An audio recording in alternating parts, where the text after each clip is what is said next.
It was just another day at the airport.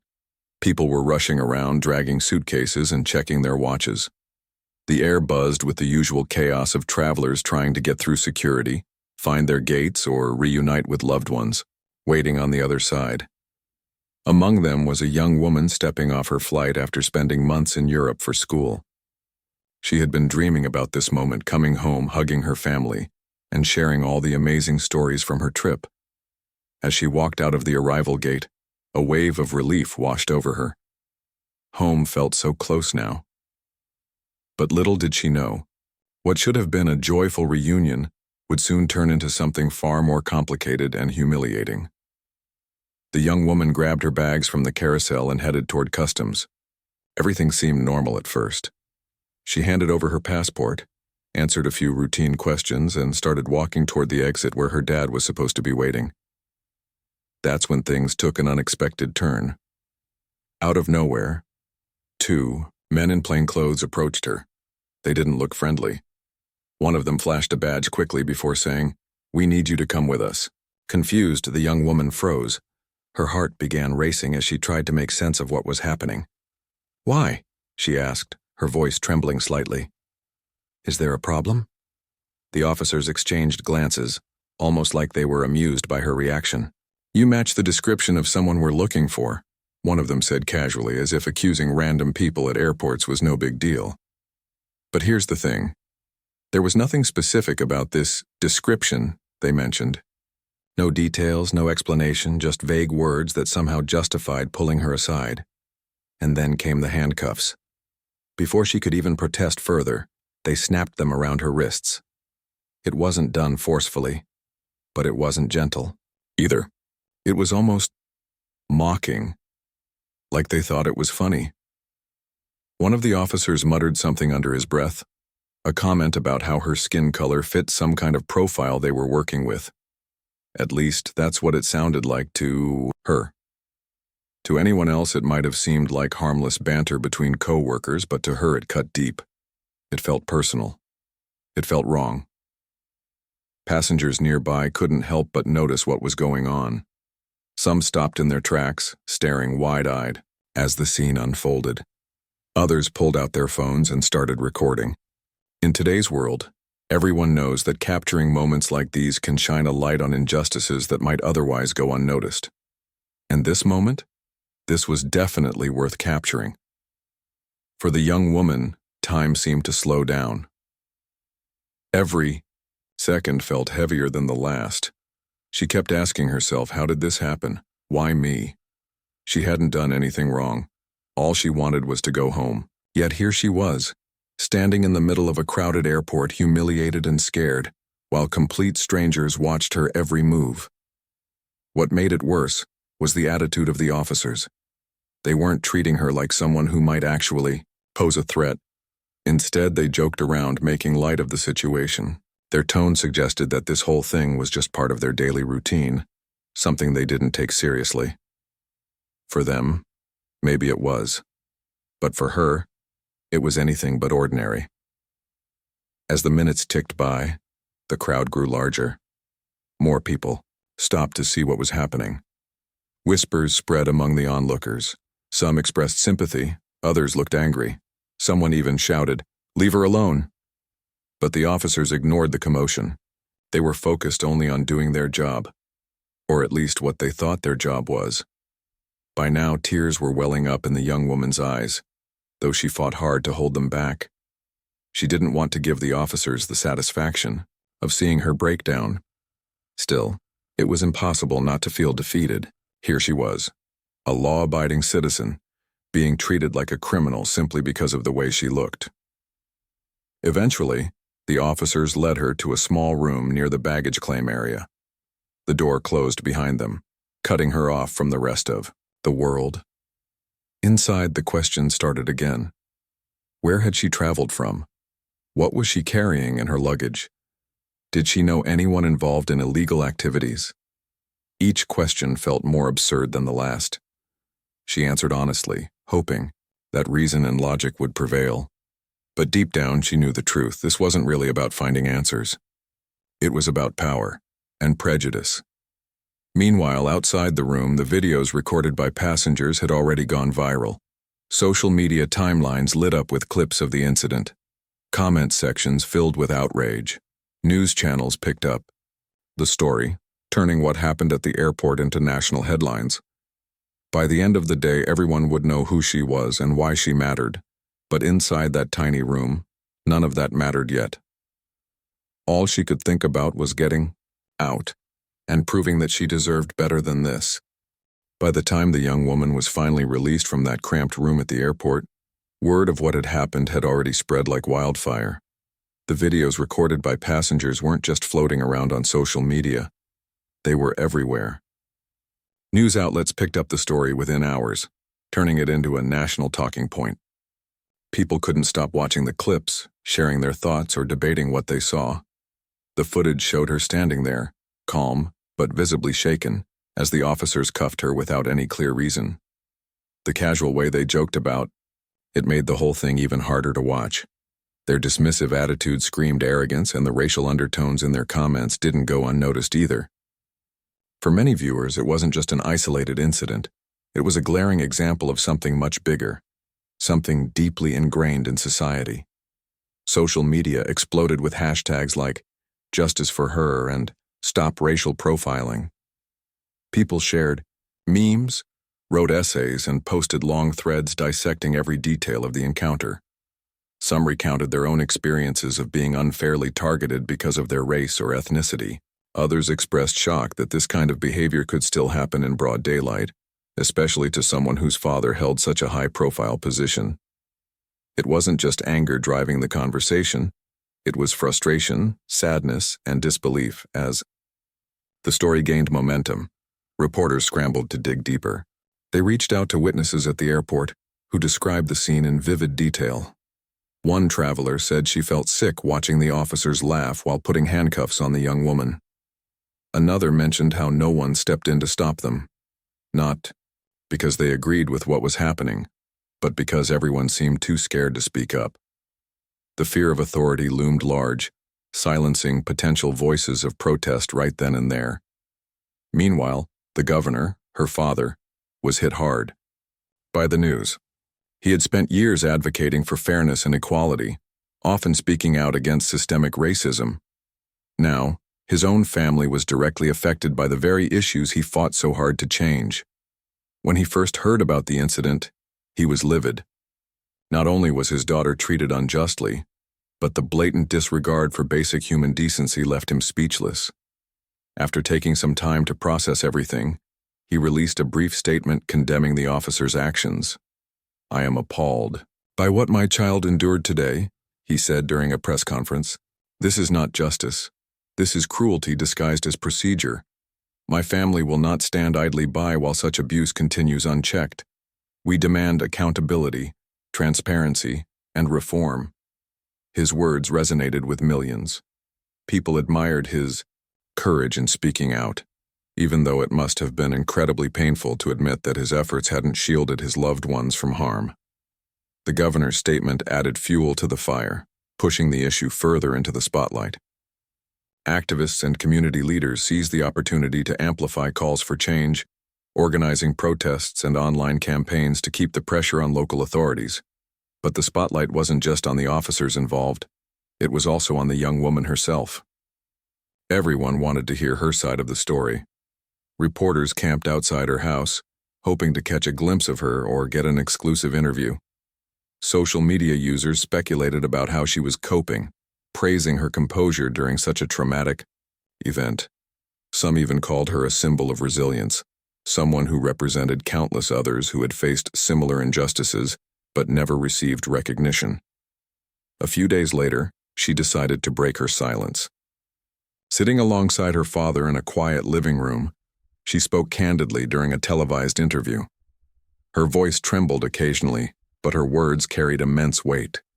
She described the confusion and humiliation she felt when those handcuffs clicked shut around her wrists.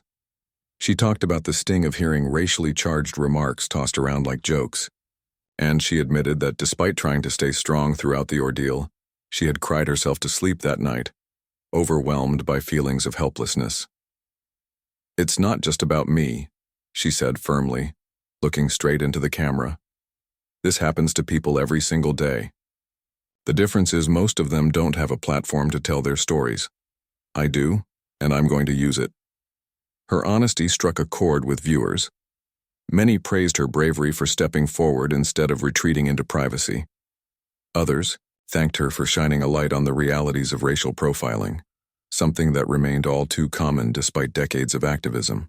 Her decision to speak out transformed her from a victim into a voice, a powerful advocate determined to turn personal pain into meaningful action. While the public rallied behind her, the fallout from the incident began rippling through official channels. Local officials scrambled to respond, issuing statements promising investigations and reforms. But skepticism ran high. Critics pointed out that these kinds of promises were often empty gestures meant to pacify outraged citizens. Without concrete consequences, nothing would actually change. Activist groups stepped in, demanding more than just lip service. They called for independent oversight committees to review cases of misconduct, mandatory cultural sensitivity training for law enforcement, and stricter penalties for officers found guilty of discriminatory practices. Petitions circulated online, gathering hundreds of thousands of signatures in a matter of days. Protesters gathered outside police headquarters, chanting slogans and holding signs that read, "Enough is enough," and "Accountability now." Behind closed doors, tensions simmered within the police department. The 2 officers involved in the incident were placed on administrative leave pending an internal investigation. Their colleagues debated whether the backlash was justified or if the pair was simply being scapegoated for broader systemic problems. Some defended the officers, arguing that they were following protocol, even if that protocol needed work. Others stayed silent, knowing full well that speaking out could cost them their jobs. Despite the growing pressure, the young woman refused to let bitterness consume her. Instead, she channeled her emotions into planning her next steps. With the support of her family and legal advisors, she prepared to file a lawsuit against the city and the police department. The goal wasn't just financial compensation. It was justice. She wanted to ensure that no one else would have to endure what she went through. As the days turned into weeks, the story continued to dominate headlines. Every new development sparked fresh outrage and renewed calls for reform. What started as a humiliating experience for one person had become a catalyst for nationwide conversations about race, power, and accountability. And at the center of it, all stood a young woman who, despite everything, chose to rise above the pain and fight for something greater than herself. Her journey was far from over, but one thing was certain: she had already inspired countless others to join the movement for change. As the days passed, the pressure on the police department grew heavier. The public wasn't letting this go, not by a long shot. Every time someone turned on the news or scrolled through their social media feed, there was another update about the incident. It felt like the entire city, maybe even the country, was watching and waiting to see what would happen next. The spotlight was intense and no one under it could escape its glare. The 2 officers involved in the airport fiasco were now at the center of everything. Their faces had been plastered all over the internet after witnesses shared photos and videos from that day. People recognized them instantly, pointing fingers both online and offline. Some called them bullies. Others labeled them cowards, hiding behind badges. Whatever people thought of them, one thing was clear: they were symbols of everything wrong with law enforcement for many angry citizens. But here's where things got tricky. While the public demanded answers, the police department moved cautiously, almost defensively. An internal investigation was announced within hours of the story breaking, but skeptics weren't buying it. They saw it as damage control, a way to protect their own without actually addressing the root problem. After all, how many times had similar incidents ended with vague promises of investigations that led nowhere? People weren't going to settle for empty gestures this time. Protests erupted outside police headquarters almost immediately. Hundreds of people gathered, holding signs and chanting slogans like "No justice, no peace," and "We deserve better." The energy was electric, angry but determined. Families brought their kids, retirees joined the crowd, and young activists took turns speaking into megaphones. Everyone had a reason to be there, whether they'd personally experienced racial profiling or simply believed in fairness and equality. Inside the building, tension simmered among the officers too. Some defended the actions of the two men, saying they were just doing their jobs. Others stayed quiet, knowing full well that speaking out might put a target on their backs. A few brave voices whispered concerns about the toxic culture within the department, hinting that this wasn't an isolated case. These murmurs of dissent didn't stay hidden for long. Before anyone knew it, anonymous interviews started popping up in newspapers and TV segments. Officers, current and former, spoke candidly about the systemic issues plaguing the force: unchecked biases, lack of accountability, and a code of silence that discouraged reporting misconduct. Meanwhile, the governor stepped up his efforts to push for change. He knew better than anyone that words alone wouldn't fix decades of broken trust between communities and law enforcement. So he rolled up his sleeves and got to work drafting new policies aimed at creating real, lasting reform. His proposals included mandatory body cameras for every officer, stricter guidelines for when and how people could be detained, and independent oversight boards to review cases of alleged misconduct. He also pushed for increased funding for community programs designed to bridge gaps between police and marginalized groups. Critics argued that these measures were just band-aids on bullet wounds, but most agreed they were steps in the right direction. For the first time in years, it felt like lawmakers were listening, not just nodding along but actually paying attention to the voices of those affected. Activists praised the governor's initiative, though some urged him to go further.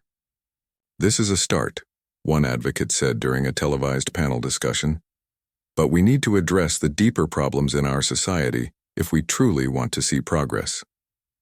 Back at home, the young woman found herself caught in the whirlwind of it all. On one hand, she was grateful for the support pouring in from strangers who shared her pain and rallied behind her cause. On the other hand, she couldn't shake the weight of being thrust into the national spotlight. She hadn't asked for any of this. All she wanted was to come home safely and quietly after months away. Instead, she was now the face of a movement, a symbol of resistance against injustice. Her family did their best to shield her from the constant media frenzy. They turned down interview requests left and right, wanting to give her space to heal. But healing wasn't easy, even though she tried to focus on small joys, like spending time with her siblings or catching up with old friends. The memory of that day lingered. Sometimes she'd wake up in the middle of the night, her wrists tingling as if the handcuffs were still there. Other times she'd avoid crowded places altogether, fearing judgmental stares or whispers about what happened. Still, she refused to let fear dictate her life. With her father's encouragement, she began working closely with lawyers to file a lawsuit against the city and the police department. The legal process was daunting, filled with paperwork and meetings that stretched late into the night. But she powered through, knowing that this fight wasn't just for her. It was for everyone who'd ever been treated unfairly because of the color of their skin. As the weeks went on, more details about the officer's past behavior came to light. Records showed multiple complaints filed against them over the years, ranging from accusations of excessive force to claims of discriminatory remarks. Shockingly, none of these complaints had resulted in serious consequences. Most had been dismissed outright, while others led to nothing more than slap-on-the-wrist reprimands. This pattern of leniency infuriated the public even more. How could officers accused of repeated misconduct still be allowed to patrol the streets? Civil rights organizations seized on this revelation, using it as evidence of the urgent need for reform. They organized town halls and forums, inviting experts, activists, and victims of police brutality to share their stories. The events drew massive crowds both in person and online, sparking conversations that extended far beyond the courtroom or protest lines. People talked openly about their fears, frustrations, and hopes for the future. Slowly but surely, walls of silence began to crumble. In response to mounting pressure, the police union issued a statement defending the two officers. They claimed the men were following standard procedures and argued that singling them out was unfair. Predictably, this defense fell flat. Critics pointed out that standard procedures themselves were part of the problem. If those procedures allowed or worse encouraged racial profiling and abuse of power, then they needed to be completely overhauled. Despite the chaos swirling around her, the young woman remained steadfast in her mission. She attended rallies, spoke at events, and used her platform to amplify the voices of others. Her courage inspired countless people to share their own experiences of discrimination and demand accountability. Social media became a tool for connection, with hashtags like #OurSpeakUp and #OurChangeStarts now trending alongside updates about the case. Through it all, she held on to hope. Hope that justice would prevail, hope that reforms would lead to real change, and hope that someday, no one else would have to endure what she went through. Because deep down, she knew this wasn't just about her. It was about creating a world where everyone could feel safe, respected, and valued, regardless of the color of their skin. And so, as the investigation dragged on and the court dates loomed closer, the nation continued to watch. Eyes were glued to every twist and turn, hearts heavy with anticipation. Would this moment finally spark the transformation so many had been fighting for? Or would it fade away like so many others before it? Only time would tell, but one thing was certain. The young woman at the heart of it all was determined to keep pushing forward no matter what. The pressure on the police department reached a boiling point. It felt like every corner of society had something to say about what happened at the airport. The two officers involved were no longer just individuals. They had become symbols of everything people hated about law enforcement. Their actions were dissected, debated, and condemned everywhere you looked. And yet, for all the noise, there was still a lingering sense of doubt. Would anything really change? Or would this be another case where justice slipped through the cracks? Inside the police headquarters, things weren't any calmer.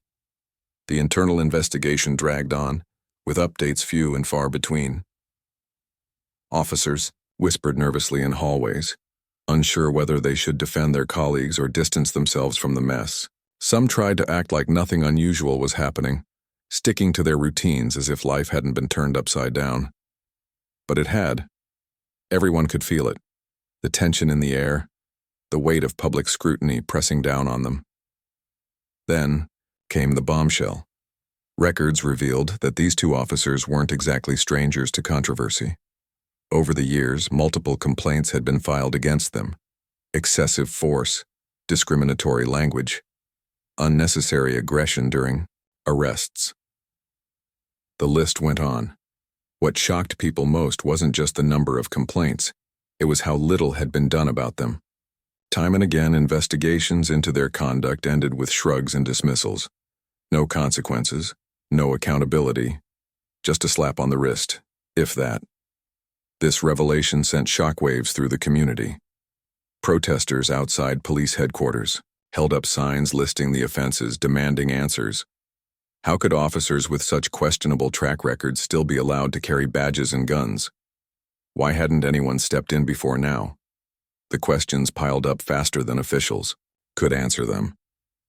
Trust in law enforcement plummeted further, and calls for reform grew louder. One evening, one of the officers admitted something during questioning that made headlines around the world. When pressed about his comments at the airport, those racially charged remarks he'd muttered under his breath, he finally acknowledged using inappropriate language. "It was just a joke," he said almost casually. "Just a joke." Those 3 words sparked outrage across social media. A joke? Humiliating an innocent person in front of hundreds of strangers, treating them like a criminal because of the color of their skin. That wasn't a joke. It was cruelty disguised as humor. Public anger reached new heights. People shared stories online about times they'd been targeted because of their race or ethnicity. They talked about feeling powerless when faced with authority figures who abused their power. For many, this incident was personal. It wasn't just about the young woman anymore. It was about every individual who'd ever been profiled, stereotyped, or mistreated simply because of who they were. Facing mounting evidence and relentless public pressure, the police department finally took action. Both officers were suspended without pay pending further review. It wasn't enough for some critics, who argued that firings should have come immediately. But for others it was a start, a sign that maybe, just maybe, accountability was within reach. The fallout didn't stop there. Within the ranks of law enforcement, cracks began to show. Anonymous officers started speaking out, criticizing the toxic culture they worked in. One former cop told reporters, "You're trained to follow orders, but sometimes those orders go against your conscience.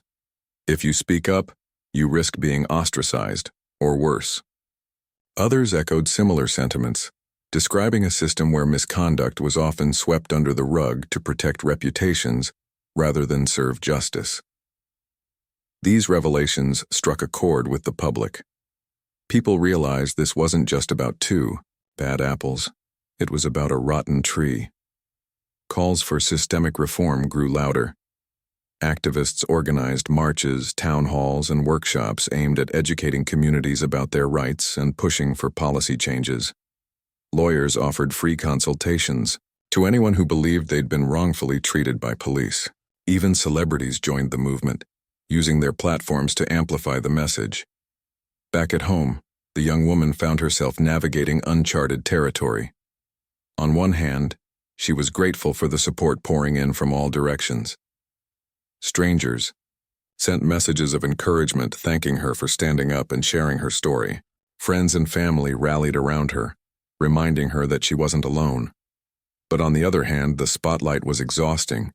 Every interview request, every comment section filled with opinions about her experience. It was overwhelming. She leaned heavily on her father during this time. He listened patiently whenever she needed to vent, offering advice without pushing her to do anything she wasn't ready for. Together, they strategized about next steps. Filing a lawsuit was one thing, but she wanted to take it further. She envisioned creating a platform to help others in similar situations, people who didn't have access to resources or networks to fight back.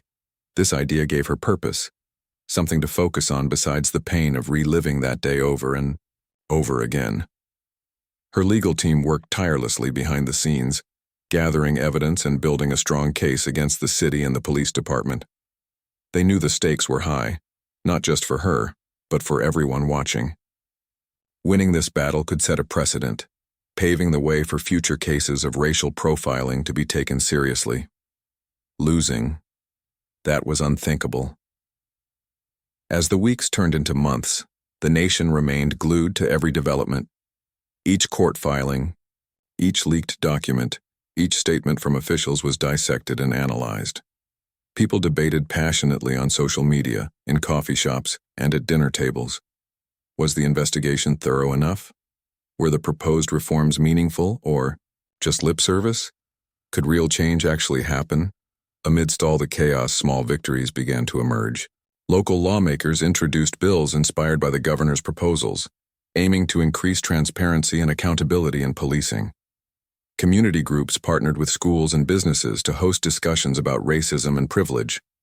Even some police departments, recognizing the need for change, started implementing training programs focused on cultural sensitivity and de-escalation techniques.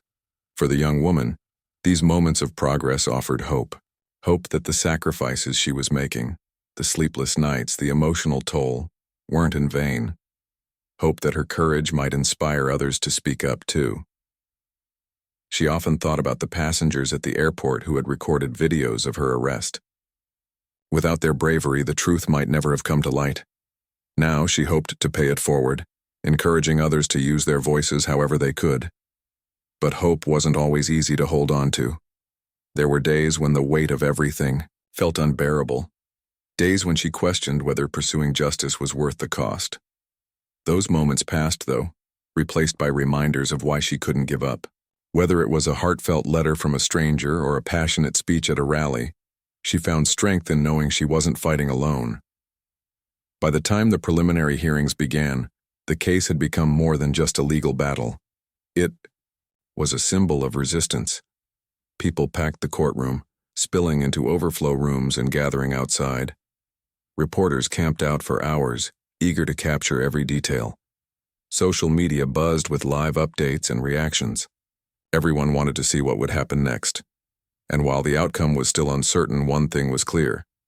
This moment had already changed lives. It had forced difficult conversations, exposed deep-rooted issues, and ignited a fire for change that refused to burn out. Whatever happened in court, the journey had already proven that standing up, even when it's hard, even when it hurts, can make a difference. As the young woman sat in the courtroom, listening to arguments and testimonies, she allowed herself a quiet moment of reflection. This fight wasn't just hers anymore. It belonged to everyone who believed in fairness, equality, and justice, and no matter what the verdict, she vowed to keep pushing forward, because giving up wasn't an option, not for her, and not for anyone else counting on her to lead the way. The courtroom was packed to the brim, every seat taken, every corner filled with people who had come to witness history in the making. Reporters jotted down notes furiously while cameras clicked away, capturing every expression, every gesture. Outside, a sea of protesters held signs demanding justice, their chants echoing through the streets. This wasn't just a trial, it was a reckoning. Inside, the atmosphere was tense. The young woman sat quietly beside her lawyers, her hands clasped tightly in her lap. She looked calm on the surface, but inside she felt like a storm was brewing. Months of preparation had led to this moment, and now it was finally here. The legal battle wasn't just about holding the officers accountable. It was about proving that what happened to her wasn't an isolated incident. It was part of a pattern, a systemic issue that needed to be addressed head-on. As the proceedings began, the plaintiff's attorney laid out the case with precision. He walked the judge and jury through the events at the airport step by step, presenting evidence that painted a damning picture of negligence and prejudice. Surveillance footage from the terminal showed how casually the officers approached her, how quickly they resorted to handcuffs without any real justification. Witness testimonies backed up her account, describing the dismissive attitude of the officers and the racially charged comment that had been overheard. Then came the most powerful piece of evidence: the videos recorded by passengers. Played on a large screen in the courtroom, the clips brought the incident back to life. You could hear gasps from the audience as they watched the young woman being led away in handcuffs, her face etched with confusion and fear. Her voice trembled as she asked why she was being detained. And then there were the officers, laughing, joking, treating the whole thing like some kind of game. It was impossible to watch without feeling anger bubbling up inside you. On the other side, the defense tried to downplay the severity of the situation. They argued that the officers were simply following protocol, even if that protocol might need tweaking. It was a misunderstanding, one lawyer said, his tone almost apologetic. But the courtroom didn't buy it. Murmurs rippled through.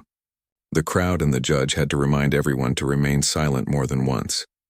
When the defense attempted to justify the racially charged remark as just banter, the room erupted in outrage. Even the judge looked unimpressed, sternly warning the attorneys to stick to facts rather than excuses. Throughout the trial, the young woman remained composed, though flashes of emotion occasionally broke through. During cross-examination, when the opposing counsel grilled her about her actions that day, she answered each question with clarity and poise. At one point, when asked if she thought the officers intentionally targeted her because of her race, she paused for a long moment before responding. "I don't know what was in their hearts," she said softly, her voice steady despite the weight of the words. "But I do know how it made me feel. It made me feel like I didn't belong, like I wasn't safe." Her response struck a chord with everyone in the room. It wasn't just about intent, it was about impact. Whether or not the officers meant to humiliate her, the fact remained that their actions left scars that wouldn't fade easily. By the time closing arguments rolled around, emotions were running high. The plaintiff's attorney delivered a passionate speech, urging the court to see beyond the individual case and recognize the broader implications. "This isn't just about one person," he said, his voice resonating through the courtroom. "This is about fairness, about dignity, about ensuring that no one else has to endure what my client went through because of the color of their skin. The defense countered with a plea for leniency, arguing that the officers deserved a second chance. But their words fell flat against the overwhelming evidence stacked against them. As the judge instructed the jury to deliberate, the tension in the room was palpable. Everyone knew this verdict would send a message, not just to the city, but to the entire nation. After hours of deliberation, the jury returned with their decision. The courtroom fell silent as the foreperson stood up to read the verdict. Guilty. Both officers were found guilty of misconduct and violating the young woman's rights. A wave of relief washed over her as tears streamed down her face. For months, she had carried the burden of uncertainty, wondering if anyone would believe her story. Now, finally, validation. Justice. But the victory didn't stop there. In addition to the guilty verdict, the court ordered significant financial damages to be paid by the city. More importantly, the ruling included mandates for sweeping changes within the police department. Body cameras would become mandatory for all officers.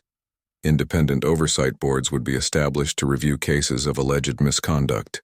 Training programs focused on cultural sensitivity and implicit bias would be implemented across the board. These measures weren't perfect, but they were a start, a tangible step toward accountability. Outside the courthouse, cheers erupted as news of the verdict spread.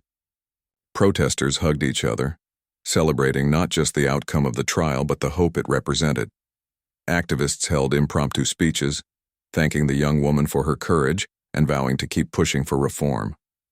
Social media lit up with messages of support, hashtags trending worldwide as people celebrated the win. For the governor, this verdict was both personal and political. His daughter's ordeal had opened his eyes to gaps in the system he'd spent years trying to fix. Emboldened by the court's decision, he announced plans to push for statewide legislation addressing racial bias in policing. Lawmakers from both sides of the aisle joined him, recognizing the urgency of the issue.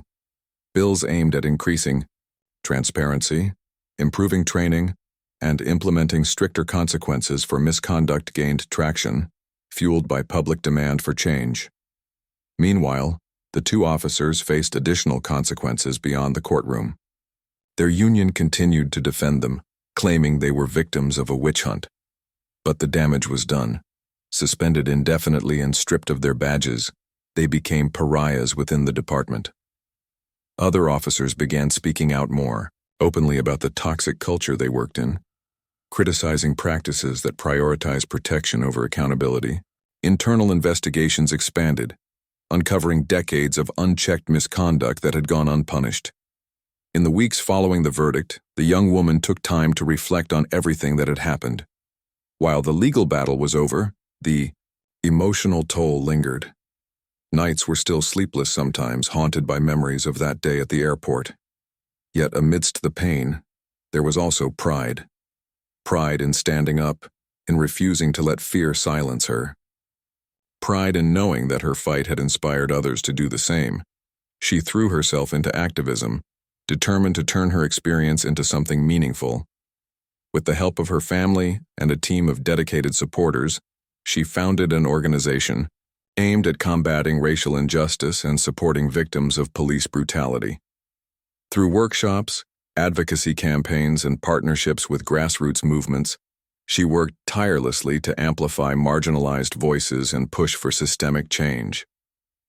People responded to her efforts with overwhelming enthusiasm. Donations poured in, volunteers signed up, and stories flooded her inbox. From individuals sharing their own experiences of discrimination to allies eager to learn how they could help.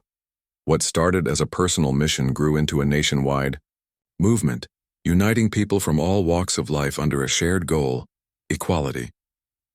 Her father often reminded her that real change takes time. "You've already done so much," he told her one evening, sitting together on the porch. "But the road ahead is long. There will be setbacks, moments when it feels like progress is slipping away. Keep going anyway." His words stayed with her, grounding her whenever doubts crept in. As months turned into years, the impact of her work became undeniable. Reforms sparked by the trial began taking root, transforming policies and reshaping attitudes.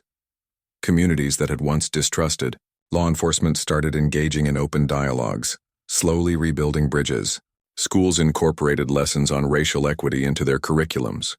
Businesses pledged to diversify leadership and address disparities in hiring practices.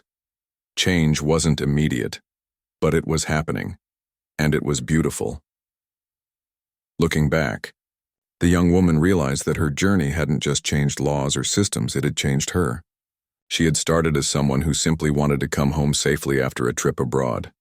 Now she was a leader, a symbol of resilience, and a beacon of hope for countless others.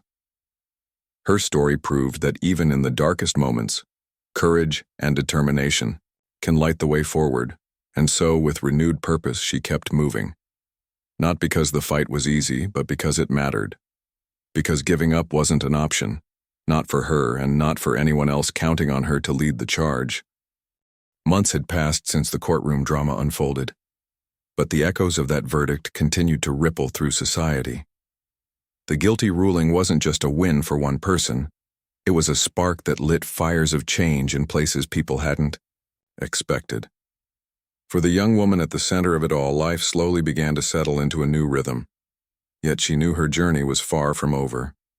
What started as a deeply personal battle had transformed into something much bigger, a movement fueled by hope, resilience, and an unshakable belief in justice. The financial settlement awarded by the court was significant, but she didn't see it as a victory prize. Instead, she donated a large portion of the funds to organizations working on racial equity and police reform. It wasn't about money. It never had been.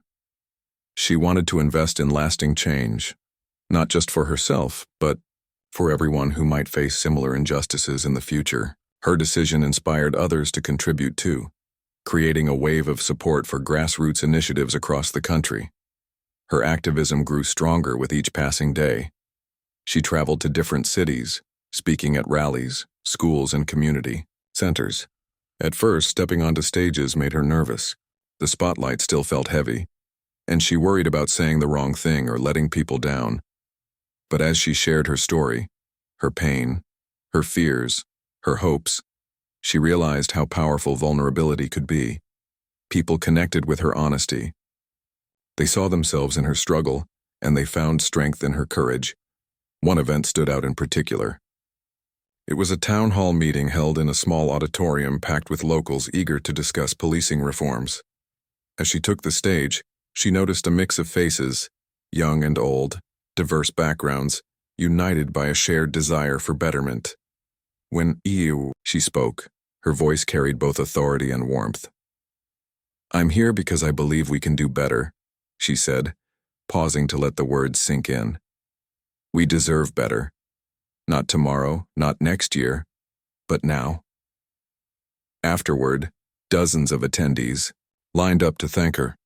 Some hugged her tightly, tears streaming down their cheeks.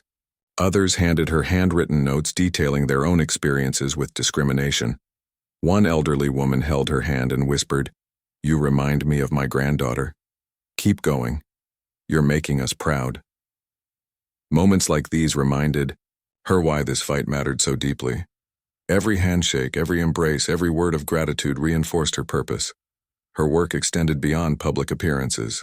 Behind the scenes, she collaborated with lawmakers, activists, and experts to draft policies aimed at addressing systemic racism. Together, they pushed for transparency in law enforcement, advocating for open records and independent oversight. Committees. Training programs focused on cultural sensitivity became mandatory in departments statewide, thanks in part to her relentless advocacy. Slowly but surely, the tide was turning. Still, progress came with challenges. There were critics who dismissed her efforts as naive or unrealistic. Some accused her of being overly idealistic, claiming real-world problems couldn't be solved overnight. Others argued that focusing solely on policing ignored deeper societal issues like poverty and education inequality. While their points weren't entirely wrong, they missed the bigger picture. Change starts somewhere. And for her, Starting with accountability and law enforcement felt like the right place. There were also moments of doubt when exhaustion threatened to take over. Late nights spent poring over legal documents, strategizing with her team, or responding to messages from supporters left her drained. Sometimes she wondered if she was doing enough, if any of this would truly make a difference in the long run. On those days, she leaned on her family for support. Her father often reminded her that even the smallest victories counted. Every step forward is worth celebrating, he'd say. Don't lose sight of that. Her mother played a quieter but equally vital role. She cooked comforting meals, listened patiently during tough conversations, and offered gentle reminders to rest when needed. Siblings joined her at events, cheering her on and helping manage logistics. Together, they formed a tight-knit circle of love and encouragement, grounding her whenever the weight of responsibility grew too heavy. Amidst the whirlwind of activism, she carved out time for herself. Healing wasn't linear, and she understood that moving forward meant acknowledging her scars rather than ignoring them. Therapy sessions helped her process the trauma of the airport incident. Journaling became a form of release, allowing her to pour emotions onto paper without judgment.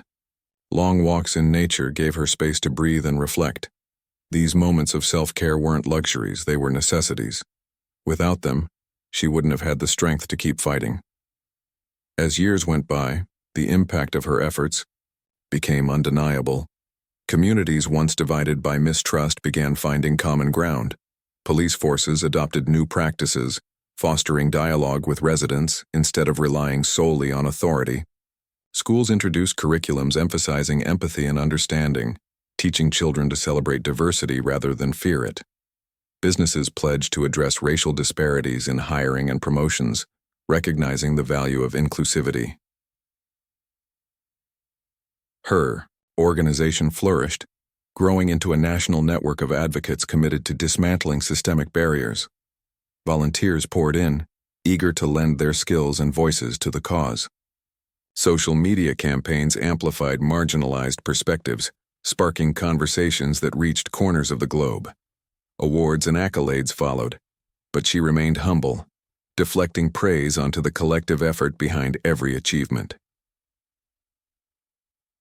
One evening, standing alongside her father at a rally celebrating recent legislative victories, she reflected on how far they'd come. The crowd stretched endlessly before her, illuminated by flickering candlelight. Cheers erupted as speakers called for continued action, reminding everyone that the journey wasn't over yet. When it was her turn to speak, she stepped up to the microphone, taking a deep breath before addressing the sea of faces. Tonight we celebrate progress, she began, her voice steady despite the lump in her throat. But let's not forget where we started. We've faced darkness, pain, and injustice, and yet here we are, standing together, refusing to back down. That's what makes us strong. She paused, scanning the audience. This fight isn't easy. Some days it feels impossible. But I want you to remember something. Every act of kindness matters. Every voice raised in protest matters. Every person willing to listen and learn matters. Change happens when we refuse to stay silent. Applause thundered through the night, filling the air with energy and determination. As she stepped away from the mic, she caught her father's eye. He smiled proudly, mouthing the words, "I'm so proud of you." In that moment, she felt a profound sense of peace, not because everything was perfect, far from it, but because she knew they were headed in the right direction.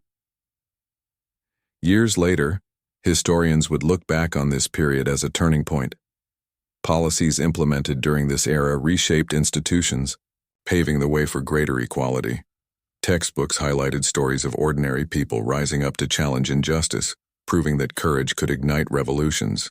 Among those stories, hers stood out, not because she sought fame, but because she chose to stand firm when it mattered most. For her, though, legacy wasn't the goal. What mattered most was knowing she'd done everything in her power to create a better world. A world where no one else had to endure what she did at that airport. A world where fairness wasn't a privilege but a fundamental right. And so, with head held high and heart full of hope, she kept marching forward. because giving up wasn't an option, not for her and not for anyone else counting on her to lead the way.